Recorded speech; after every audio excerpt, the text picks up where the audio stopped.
மதுரை நாகமலை புதுக்கோட்டையில் பைக்கில் வளைவில் வேகமாக சென்ற கல்லூரி மாணவர் எதிரே வளையில் மற்றொரு வாகனத்தை முந்தி வந்த தனியார் பேருந்து மீது மோதிய சிசிடிவி பதிவு வெளியாகியுள்ளது. இதுகுறித்த விவரங்களை செய்தியாளர் ராஜ்குமார் வழங்க கேட்கலாம். ராஜ்குமார், வணக்கம். விவரங்களை சொல்லுங்க.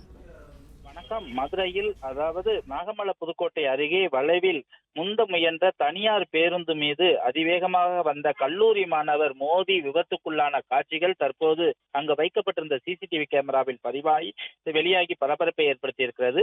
மதுரை நாகமலை புதுக்கோட்டை எலைட் மால் என்ற திருமண மண்டபம் அருகே ஒரு வளைவில் மதுரை ஆரப்பாளையத்திலிருந்து தேனி நோக்கி சென்ற தனியார் பேருந்து மீது மதுரை என்ஜிஓ காலனி பகுதியைச் சேர்ந்த துரையரசன் என்ற கல்லூரி மாணவர் அவர் இருசக்கர வாகனத்தில் அதிவேகமாக வந்தார். அந்த தனியார் பேருந்து அதனோடு வந்த மற்றொரு வாகனத்தை முந்த முயன்ற போது இவர் வளைவில் அதிவேகமாக சென்று அந்த பேருந்தின் முன்பகுதியில் மோதி விழக்கூடிய காட்சிகள் அப்பகுதியில் வைக்கப்பட்டிருந்த சிசிடிவி கேமராவில் பதிவாகி தற்போது வெளியாகி பரபரப்பை ஏற்படுத்தி இருக்கிறது.